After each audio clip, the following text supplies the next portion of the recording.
All right, welcome this evening to our February Lane County Master Gardener Association seminar.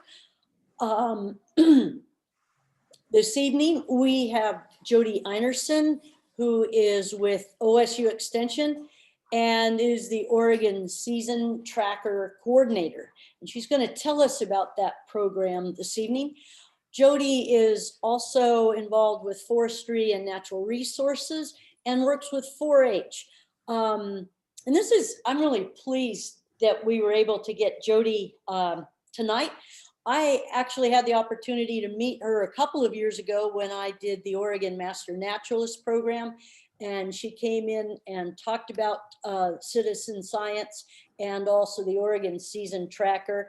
And as a former scientist, I have to admit that one of the most interesting parts or exciting parts of the program at the time when I first heard about it was just the truly fabulous and accurate rain gauge that one has to use when one's an Oregon Season Tracker.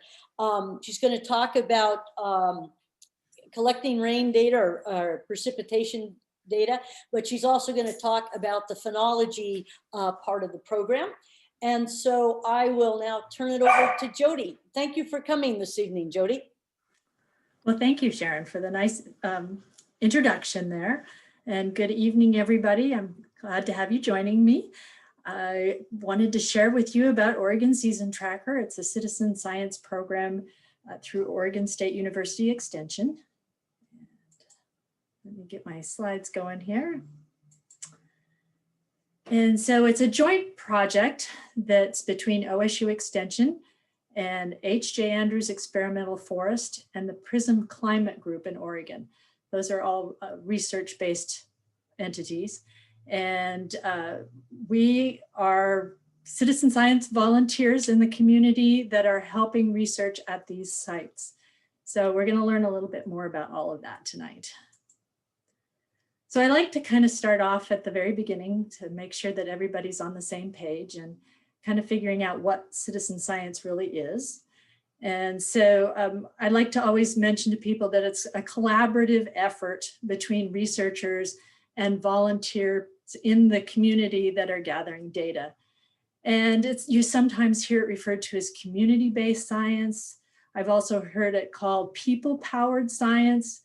You may hear it referred to in many different ways. But natural sciences or natural resource sciences, things that are out in the outdoors really lend themselves well to citizen science programs. They're very well suited for that. And as you can see here, it's talking about volunteers and scientists working together to answer some real world questions. So that's a really important piece, that they're working together on answering those questions. So there are hundreds, if not thousands, of citizen science projects out there. So they're all across the board in many different areas and all around the country. But it seems that there's some characteristics of successful programs that have some very common traits. So I'm just going to go over a couple of those. So it's many people contribute. So as you can see on this map there with all the dots on it, those are all indicating a reporting observer out on the landscape. So you can see that you can expand the capacity of researchers greatly by having people that are helping on the community level. Researchers can only be in one place at a time, but yet for a lot of natural resource science investigations, they could benefit from having a much larger picture. So that's what really comes in handy there. So expanding the capacity of researchers and helping them answer those questions. So, oops, excuse me. Another couple of characteristics is you have standardized protocols. So that's really important, because if you've got people from all over contributing, you have to have some kind of data integrity. So you have to follow some specific protocols to make sure that everybody's on the same page. And the other thing is the data collection procedures tend to be not too technical. So you don't have to have a higher degree in science to be able to participate. If you want to take a little training and get into it, almost anyone can do it.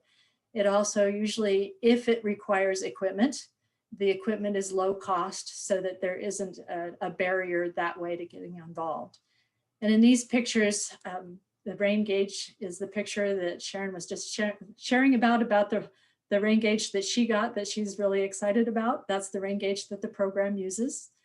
And then also you're seeing some of the training materials in the other picture there that's talking about the protocols of learning the plant phenology. And plant phenology, I'll use that term quite a bit through the evening, but what it's talking about is cyclical seasonal changes that you see in weather, in plants, and animals. So we're specifically looking at plants and weather, but you also have phenology changes in animals like migrations and hibernations. Those are all, and nesting behavior. Those are all in the phenology world, as well as insects. I didn't cover that too, so. And then the last part is, it can't be all about just the science. So it's nice if there's some benefits back to the participants or the volunteers, something that they're getting out of it too. So we hope to make it a learning experience. A lot of people that get involved in citizen science want to be doing continuing education and continue to learn. So that's one thing that it could be. You could also be part of a group. So a lot of master gardeners, they know all about that, being part of a group. And there's that camaraderie that you get with other people.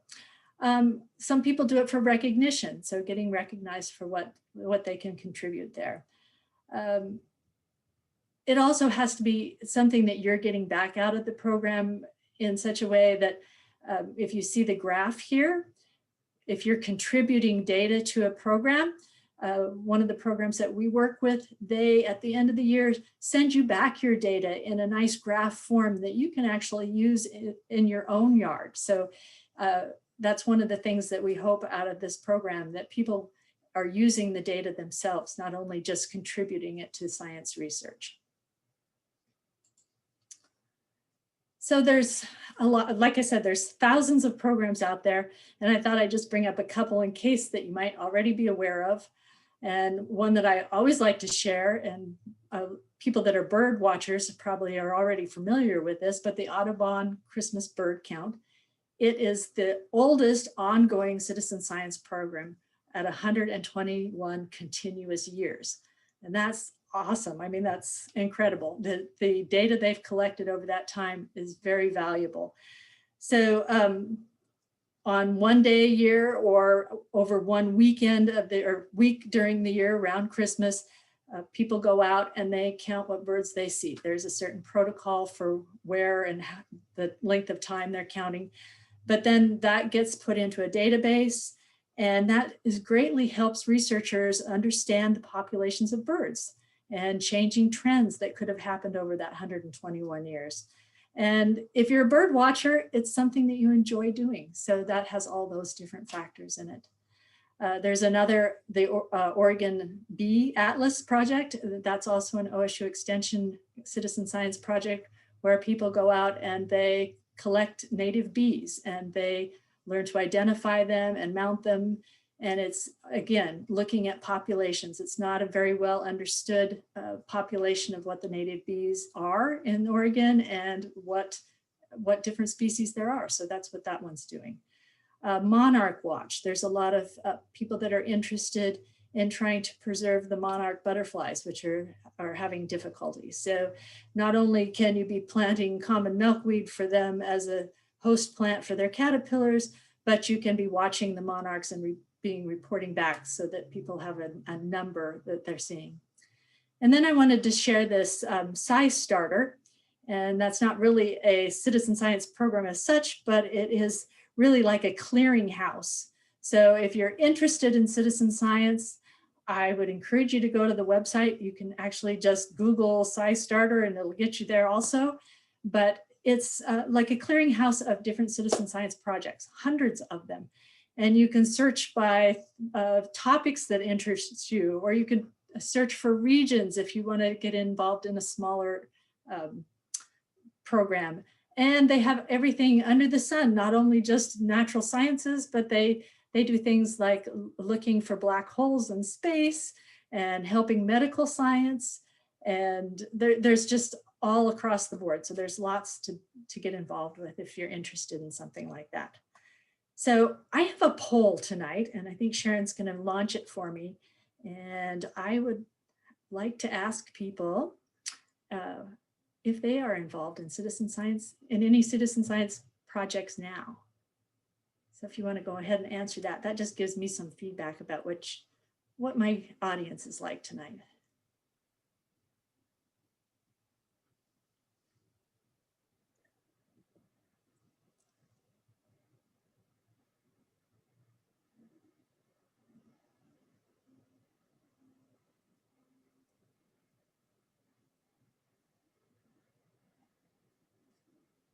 You ready for the results, Jody?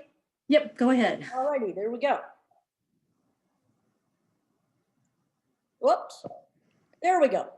There we are. Okay, so I've got a group that is not presently involved in citizen science. So that's great. I always like to talk to new groups and new people and try to get them enthused. And there's a certain amount that are already doing something. And maybe later you can type something in the chat box and tell us what you do. So I'll have you go ahead and close the poll or close the results there, and we'll go on. Thanks, Sharon. So now I'll jump into Oregon Season Tracker. It's actually a three-way partnership. I kind of like to call it like a three-legged stool. And it's between the OSU Extension volunteers, that's the Oregon Season Trackers, that are working in the community. And at this time, just last week, I counted this up, we have 424 people that have gone through our training. And we started in, I should mention, in 2015. And we have representation in 22 counties of Oregon. So there's 36 counties. So we still have room to grow. We have quite a bit of room to grow, but our goal is to get coverage across the state. And the next partner is our researchers, and they are located at H.J. Andrews Experimental Forest, LTER, which stands for Long-Term Environmental, Long-Term Research Site, and the PRISM Climate Group.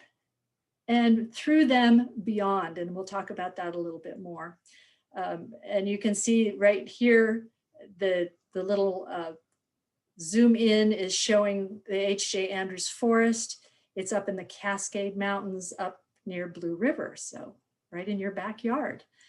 And the third leg of the stool is OSU Extension. So that's me part.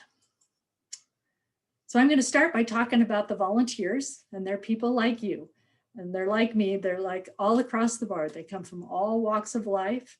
And like I said, they're located in 22 counties of the state. We're trying to expand. We'd hope to get all 36 at some point. And mostly they share an interest in contributing to science. That seems to be the thing that comes out mostly when I talk to people or when we've done surveys before. They're very interested in contributing.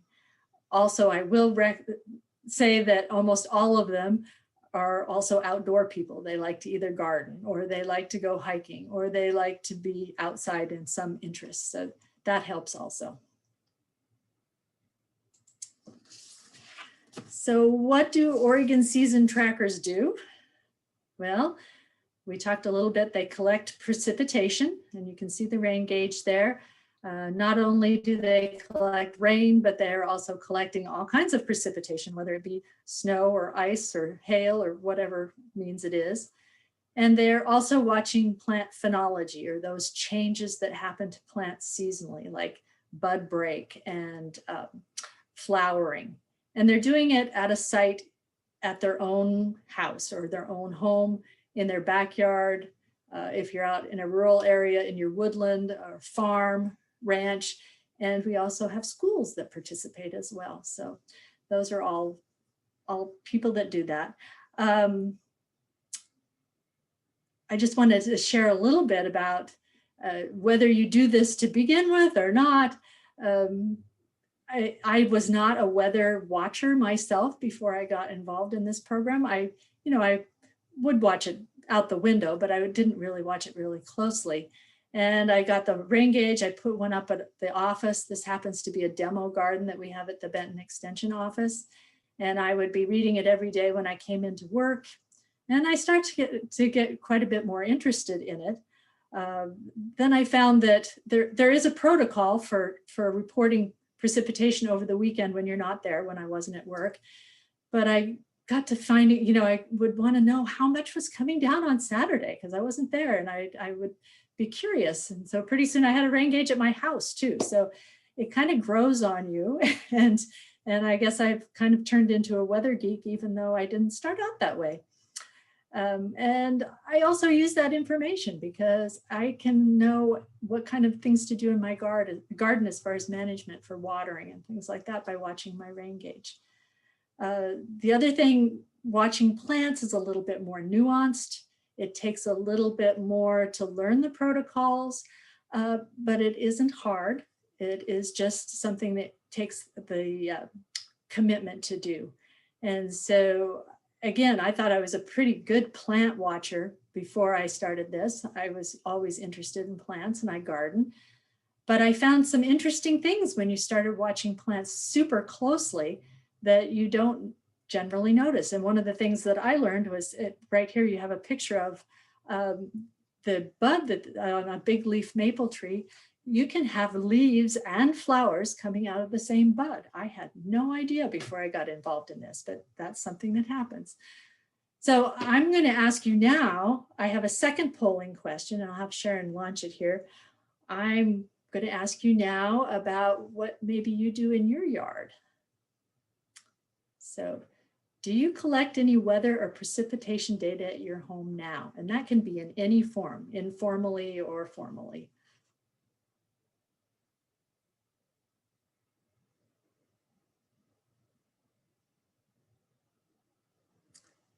And whenever you think, Sharon, it slows down and you want to share the results, is fine. There we go. Okay, so again, we're a little closer there. We have quite a few people that are watching at home, 38%. And that's really interesting. I'd like to say at this point, if you're not watching, if you're not contributing to a citizen science project, this would be a great thing for you to join, because if you're collecting that information anyway, what better thing that you could do with it than share it out for science so that they could be using that data as well. So let me see here, lost my mouse. There we go. So the second part of it, we've gotten the volunteers down. Now I'm going to talk a little bit about the second leg of the stool, and that's H.J. Andrews Experimental Forest. And like I mentioned, it's right in Lane County. So the background, in the backyard of Lane County people that are watching tonight, we might have people that are from other places as well. But it is a site that is managed both jointly with the U.S. Forest Service and Oregon State University. It's managed for research. It is also open, so you are able to go up to the forest and find out some of the things they're doing. They have some neat hiking trails in there. It's probably kind of hard to see the research on the ground, but you can see like there's many gauging stations like you see there at the bottom in the picture. That's a weather collection site or weather data site that they're showing there, and they have them all across the landscape there. It's 15,000 acres. It was established in 1948, and that makes it almost 75 years of research going from that site. It encompasses a small watershed, Lookout Creek, which feeds into the Mackenzie River. And it has many, many long-term forest ecosystem studies going on. They also have people that come in from other places, not only Oregon State, but the U.S. Forest Service, but internationally will come in and do some research there. I think the thing that I found really interesting is they have one 200-year study going on. And that just kind of blew my mind away. But they are watching, they have a decomposition study, watching logs rot. So of course, it's got to be a long term to have that happen. But they've got a study that's going to be going for 200 years. So someone has to pass it off along the line there. But it's pretty cool, I think. And as you can see, the picture there is, it's a very forested landscape. But Oregon is a very diverse state, and it doesn't all look like the H.J. Andrews. It has valleys and coasts and arid east side landscapes. They're all very different. So what they're studying intensively at the Andrews is great, and they're learning lots of things, but does it apply to other landscapes? Does it apply to different topography across the landscape? So that's kind of where Oregon Season Tracker comes in, and the observers come into play. So by spreading out across the state of Oregon, looking at several similar things that are studies that are going on at H.J. Andrews, they can see if what they're finding out, intensively monitoring things there, how that works out across the landscape with similar plants and looking at similar weather. It gives them a better understanding of what's happening on the landscape. And in addition, a lot of these places, more rural places out in Eastern Oregon or even on the coast, are not monitored very heavily. So there's not much going on as far as people watching them. And the third leg of that stool is OSU Extension. That's where I come in. I'm the Oregon Season Tracker Program Coordinator at this time. And Oregon State Extension is taking care of or monitoring, maintaining the citizen science volunteer database or data. We have a long history of working with volunteer programs. I know Master Gardener, of course, a lot of you are here because of that. There's also Master Woodland Managers, there's Master Food Preservers, there's Master Naturalists, there's the 4-H program. All those have a really long history and are administered out of the Extension Service. We're also placed across the landscape of the state, so it makes sense that we have a lot of access to farmers and land managers, and have worked with them in the past. So that gives us a bit of a acceptance on that statewide level. So, and then we have national partners. We actually have 2 national partners, and we couldn't do this program without them. So I highly am appreciative of everything that we get through them. So the 2 partners are the Community Collaborative Rain, Hail, and Snow Network. And that was a huge name for them. So they came up with the acronym COCORAWS. So that's what they call them, COCORAWS. They are the ones that are taking the data for your, if you were doing it, the rain gauge, or for your precipitation. And then our other partner that's with the plant phenology is the USA National Phenology Network.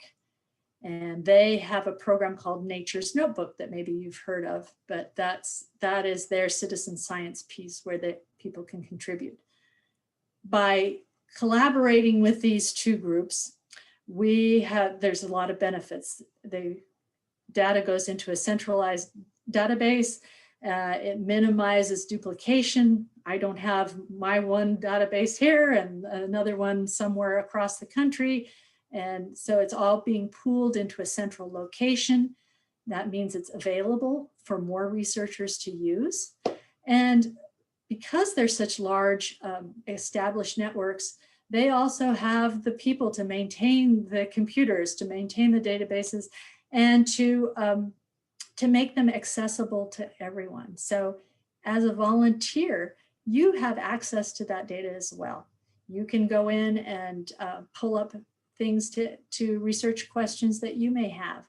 And people may be a little bit worried at that point that they lose their privacy, but I'd like to assure you that even though there's open access to it, your data, it's not associated with an address or a name or anything along that. It's just masked into the database there.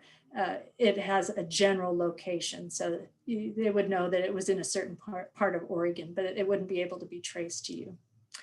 And the other thing that we're really happy to have with them is their shared training materials. So they've done a lot of work, and especially with the phenology piece, coming up with the protocols that involves. That was huge. So recording daily precipitation, that's one of the pieces that you'd be doing using the rain gauge. It's a pretty cool rain gauge, as Sharon mentioned. It's been calibrated, so it has an inner cylinder that lets you read it to 1/100th of an inch. And it has capacity to overflow, so it can hold up to 11 inches of rain if it had to. And it's been well thought out. I've had a lot of people question me why we use a manual rain gauge. And the part of that is that's the really important part of the citizen science piece, because you're out there reading it every day. And it's collaborating data that comes from other sources, because other electronically read stations, they can have things go wrong with them. They can have electrical problems. They can have malfunctions of equipment. All those things can happen, where if you're going out there and you're manually reading it, you are seeing it and you're checking it constantly. So precipitation data that gets recorded through CocoRaws is used in many different ways. And one of the key ways that I like to point out to people is the National Weather Service there on that list. And they are watching it. I can assure you they are watching it, because I've had several volunteers that have had either a call or an email from the National Weather Service to ask them questions about their entry that they made. So if you make your entry of precipitation into the computer program before 9 o'clock in the morning, it actually goes up on a real time map that you can see on the website. Anyone can visit. But also the National Weather Service takes that information and they're looking at it. They're looking for trends and predictions. And I've had people called because they've had a freak thunderstorm over their smaller location that delivered a tremendous amount of water that was not being shown up elsewhere on the land. And they were called to collaborate. Was that really what happened? They wanted to know that. And that helps their predictions. So it is used. The other thing is I have a volunteer that's in Coos Bay who has been doing this for years now. And he came to the end of the month of December. I think it's been several years now ago, but he thought he had quite a record for that area, a record amount of precipitation for that month for that record. And the newspaper came out with a story. Also, the official rain station that was at the Coos Bay Airport had a record, and they published what it was, but it was a lot less than what this volunteer had. So he did some research on his own. He checked out other people that were CocoRaws observers in the area. And everybody's data was looking more like his than the airport. So he actually took that to CocoRaws, who talked to the National Weather Service, who talked to the FAA, who happened to be administering that official rain site at the airport. And come to find out, they did have a malfunction in their equipment out there, and they were not getting accurate readings. So that's where that manual going out there and checking it with human eyes is so important. So then the plant phenology piece. Here's the logo down here for Nature's Notebook. As I said, that's the project that the National Phenology Network administers. And they are watching phenology of both plants and animals. At this time, Oregon Season Tracker is only doing plants, but that's an option for people who want to get involved. We have 8 native species that we started out watching, and we've since added 4 additional dry ecosystem plants. And here's our native plant list. So when people get involved, these are the ones we would like you to choose from. We do have an extended list of additional plants if you don't have anything like this available. But there's also the option of planting something in your yard if you wanted to watch it. So a couple of these are shrubs, and vine maple is a very small tree. So those are all options. But the vine maple, that's our first choice. If you have that, we ask people to observe that one. Big leaf maple, cottonwood, Douglas fir, the Oregon white oak, ponderosa pine, common snowberry, and Pacific 9-bark. Those are the first 8 there. And then the additional species that we needed to add once, I should say the program started in the Willamette Valley, so that's where that first priority list of 8 species came about.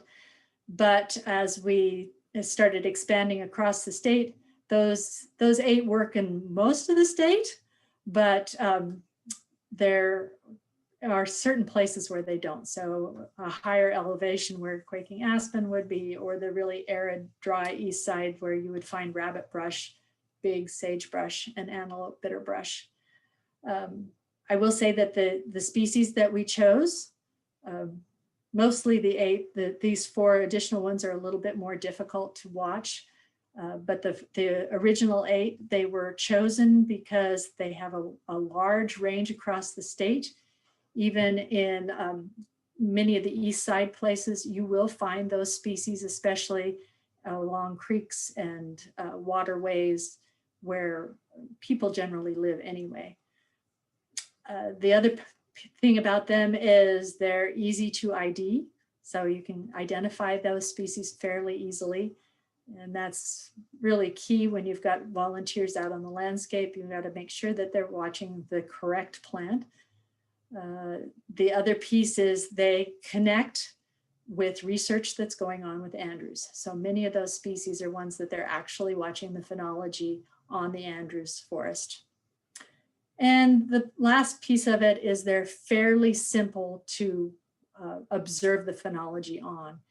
And that's another thing that you don't really think of when you start on it, but some plants are very hard to observe because it's hard to see those fine changes that happen on it.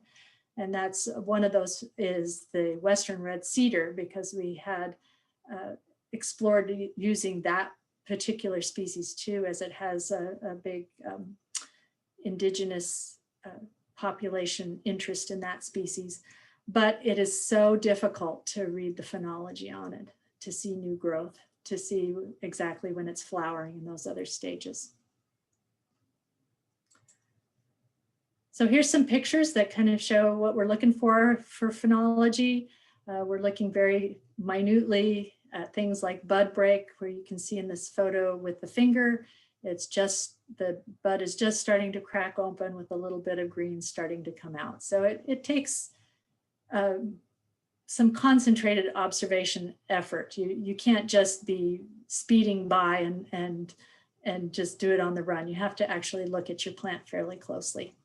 They're also looking for things like leaves that are expanding and the flowers. They look at pollen. They look at fruiting. They also look at when things are starting to fall off in the fall, like leaves turning color and falling.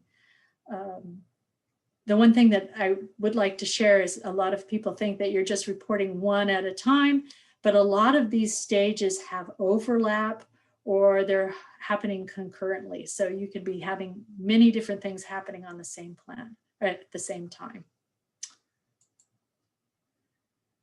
So I think back in the very beginning when I talked about citizen science, one of the things we talked about was you have to be looking or working on a question together. So what is the question that Oregon Season Tracker is working on with researchers? We're going to get to that here. So like I mentioned, they're studying H.J. Andrews very intensively. They're looking at all the patterns that they see there. And we're wondering if those are consistent over a larger scale area. So that's part of what we're looking at, and beyond. Do those same things work beyond?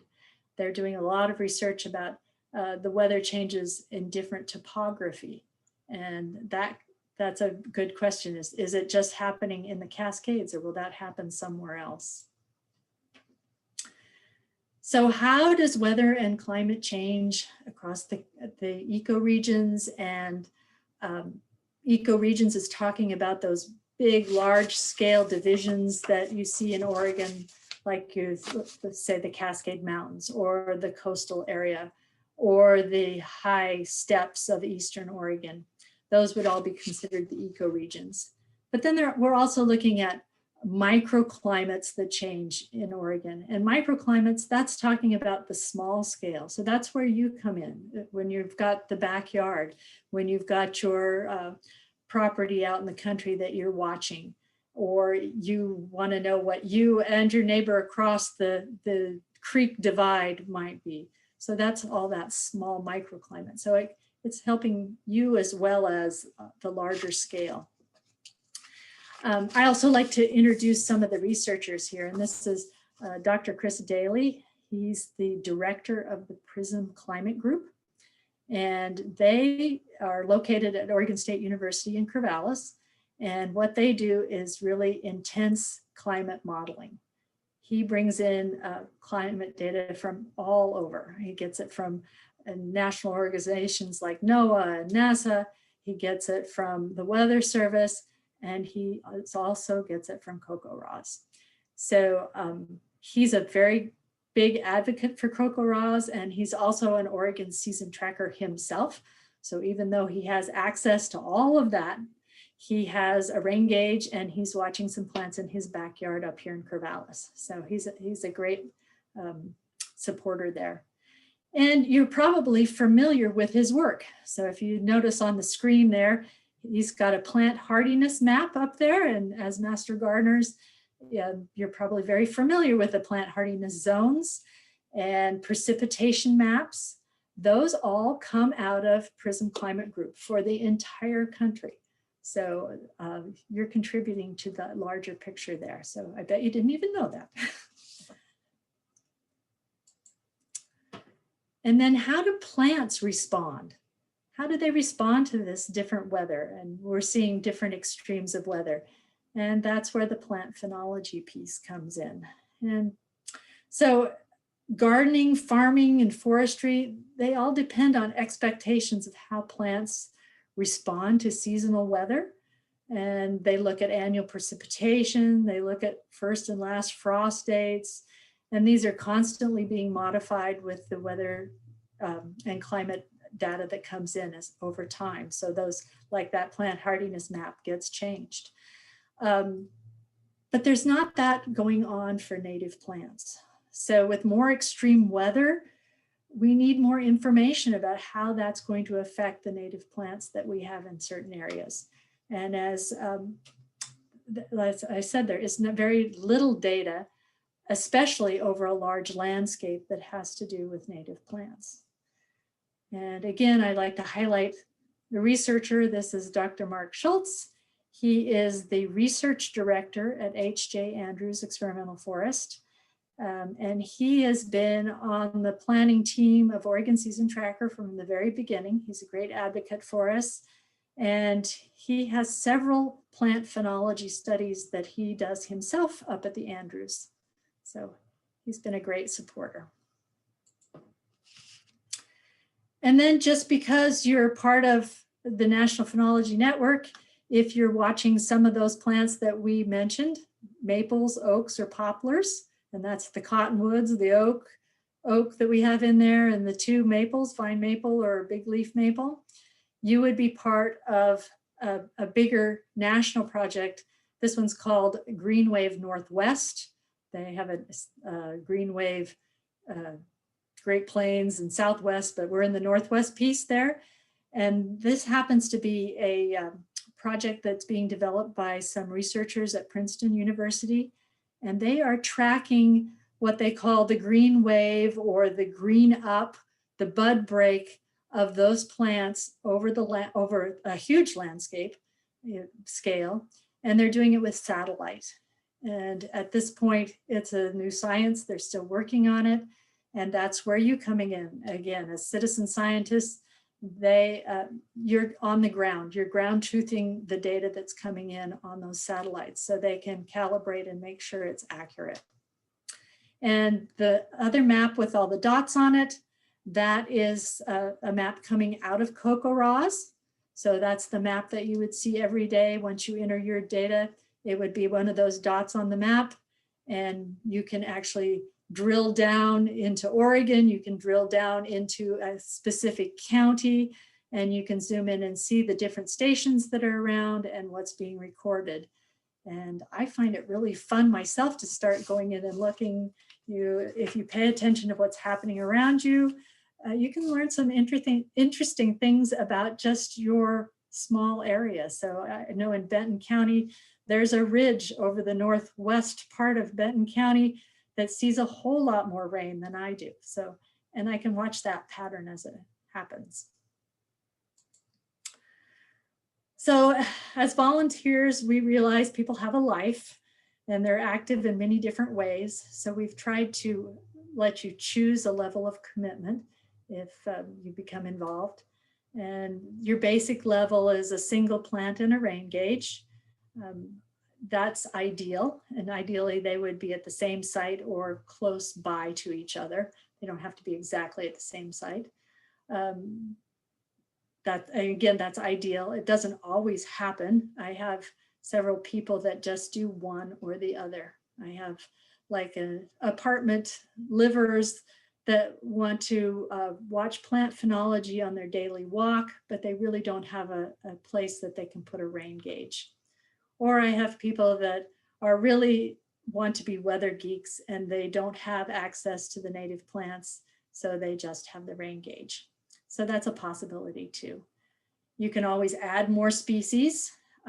If you have them, we'd love to see you watching 3 individuals of the same species. So if you had 3 vine maples in your yard, if you could watch those, that would be even more ideal, if that can be such a thing to be said, but that would be great. There's other advanced possibilities if you wanted to get involved even further. Like I said, one of the things is you can access the data at these national partners, and you could start analyzing or asking questions of your own that you wanted to research. So that's a possibility as well. Coordinating a regional walk or a public site, that would be huge, but that's something that if somebody wanted to do it, that's a possibility. And the other thing is mentoring students in school, if you are so inclined. I'm going to share a little bit about that. Oregon Season Tracker classrooms. When we first started this, we had many people come up and say, oh, this would be perfect for kids to do in the classroom. And we actually got to thinking that it sounded like a really good idea. And in 2015, we got a Gray Family Foundation grant that made it all possible. We were able to develop some curriculum that went along with the season tracker monitoring. And we were also able to develop a professional development for teachers. And this happens to be a group of teachers that got to go up to the H.J. Andrews to do their workshop up there and learn all about it. They got to experience it firsthand, got to actually go out with some of the researchers and find out what they're doing so that they could share that back with their students. And it's been very well received. Teachers are very excited to have something that's real world, that they can take their students outside and they're actually contributing to a project that's has meaning. And the students are excited. That's what's really exciting for me to see. It works with students from grades 4 through 12, just depending on what level of involvement you're going to get into. The younger students are just as able to take readings as older students.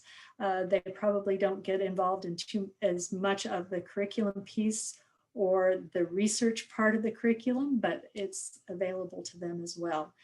And they really like helping real world science. And students feel like they're making a positive contribution into the world of climate science and climate change, instead of feeling helpless, as the case can be so often in climate conversations these days. So it's something that they can actually feel like they're giving a positive a vibe that they're getting from it. So this picture here is one of the students reading the rain gauge, but also I wanted to share the one where the boys there are producing a little video that gets sent up to the researchers at H.J. Andrews, Mark Schultz in particular. And there's a little bit of conversation that goes back and forth. And so they're sharing what's happening with their tree in the schoolyard there. And then Mark has also done some video back to them to share how that works and how that correlates to what they're doing up at the Andrews. So how can you join?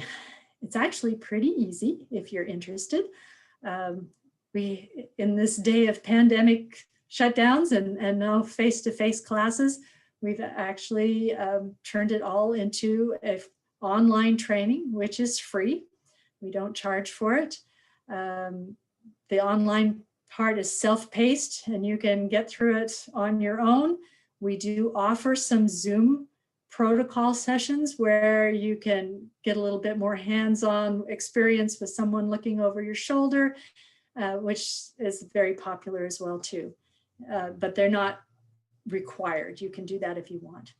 The second part is you need to purchase a program approved rain gauge. They are generally running, I think right now, between $35 and $40 to purchase one. And you set up an observation site at your home. So you're going to mount your rain gauge out, you're going to mark your plants, and you're going to start observing. And you do need internet access so that you can report. At the bottom of the page there, you see a data sheet that you can actually download from Nature's Notebook, print it out and take it out, put it on a clipboard and go outside and mark the phenophases on your plants. Or if you have a tablet or a smartphone and you want to download an app, they both have a free app that you can put on your phone and go outside and report it using that. I have a lot of people that love that fact. So this is where I'm located at extension.oregonstate.edu/OST. You could also Google Oregon Season Tracker and it will come up. Here's our web page. You see the bright red arrow that points to become an observer. You go to that page on our website and there's a link to register right there. And when you go on, you're registering for the online portion. And then you can also choose to pick a Zoom session as well if you wanted. You only need to really attend one Zoom session for the phenology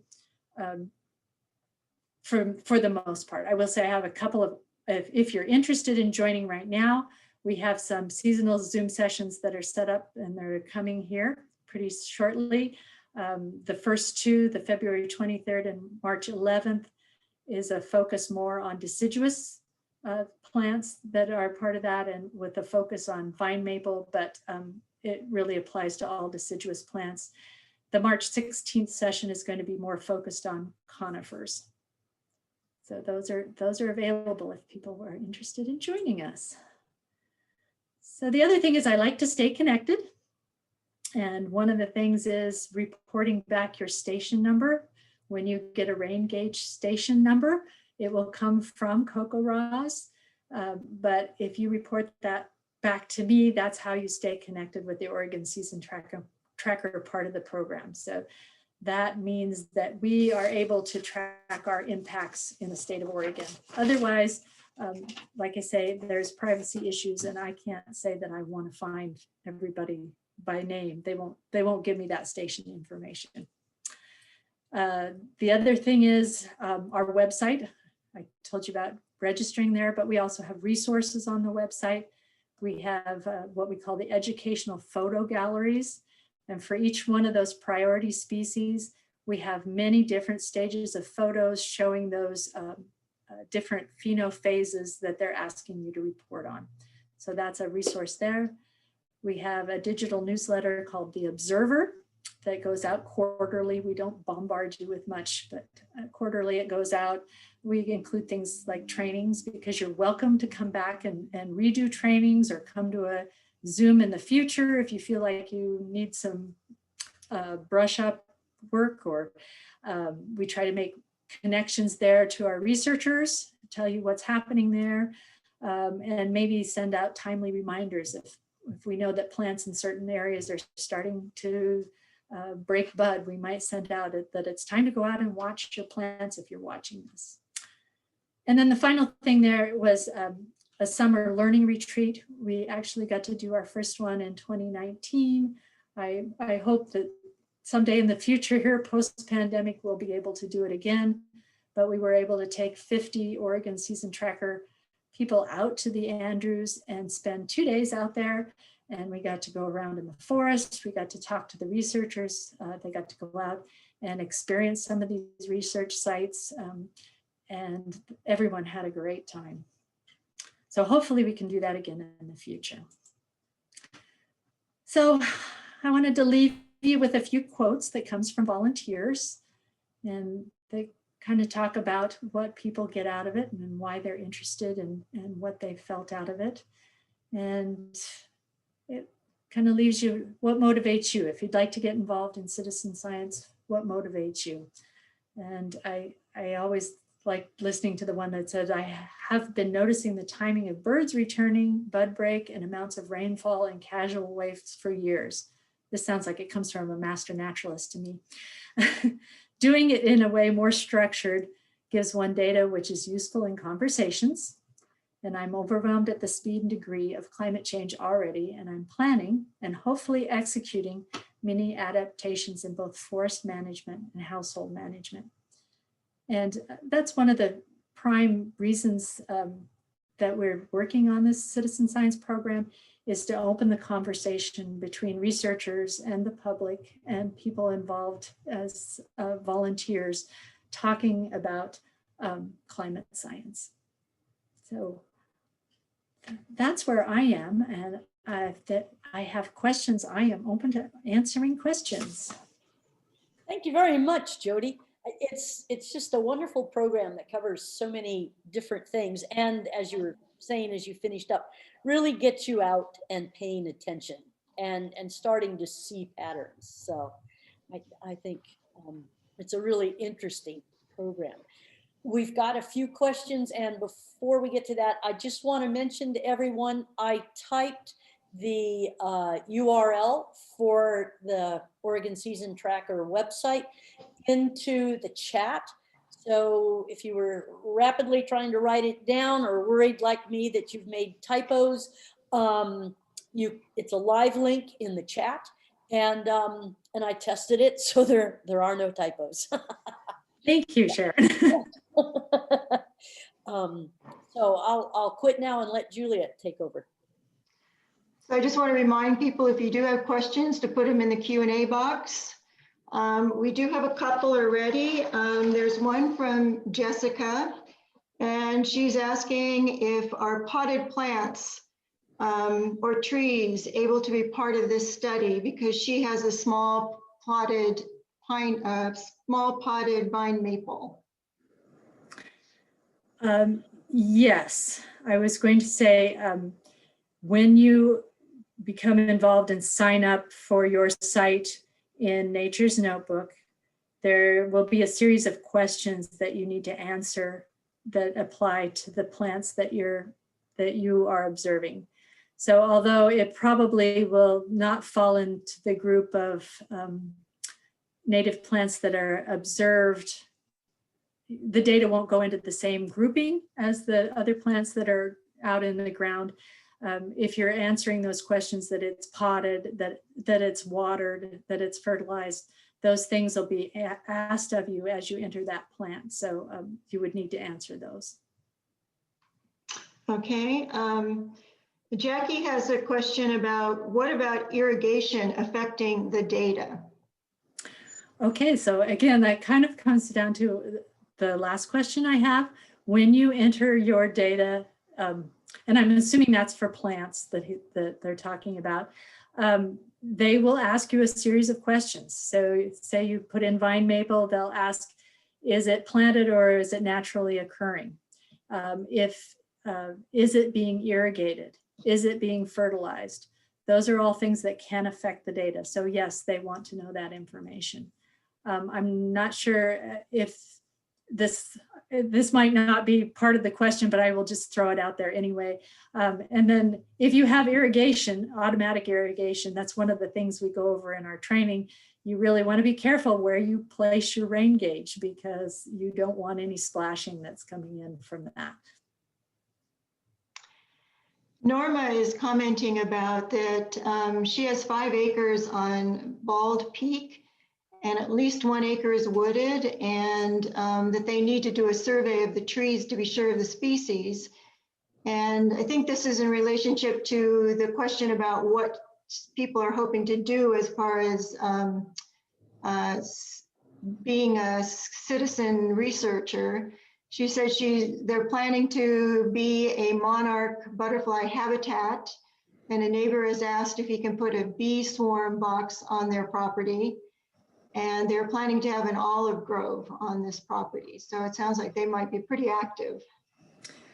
Yeah, it does. It sounds like there's all kinds of possibilities for citizen science there if you're interested.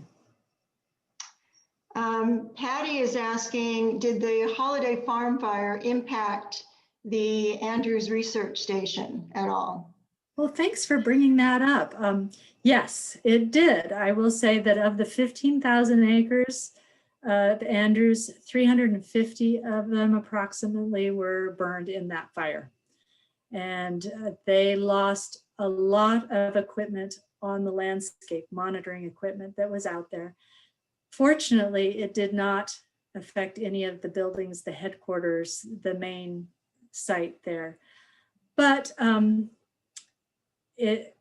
wildfire is what wildfire is. And as the Andrews is studying ecology and such on that site, it actually is a little bit of a, I hate to say blessing, but a site that they can now be monitoring and watch what kind of ecological changes came about because of that across the landscape. So it's actually an opportunity for them. Again, if people have more questions, feel free to put them in the Q&A box. Norma's mentioning she was the one that had all this acreage. She said she's not sure if they have vine maples, but that they're going to check that out this week. So, well, that'd be great. Yeah, that could be a possibility there. I bet if it's a natural area, even if you don't have vine maple, I bet you have something that's off that priority list. We think so. We definitely think so. There's a lot of trees there that would be naturally occurring, I would think, on her 5 acres there. Yep. No, I think it's a great program. I was very impressed with, I did not know much about the season tracker. So I thought you did a fabulous job in presenting it and making people enthusiastic about wanting to participate. So thank you for that. I enjoy doing it myself. I've always had an interest in citizen science. So the fact that I can have that as part of my job is really exciting to me. So I love to help people.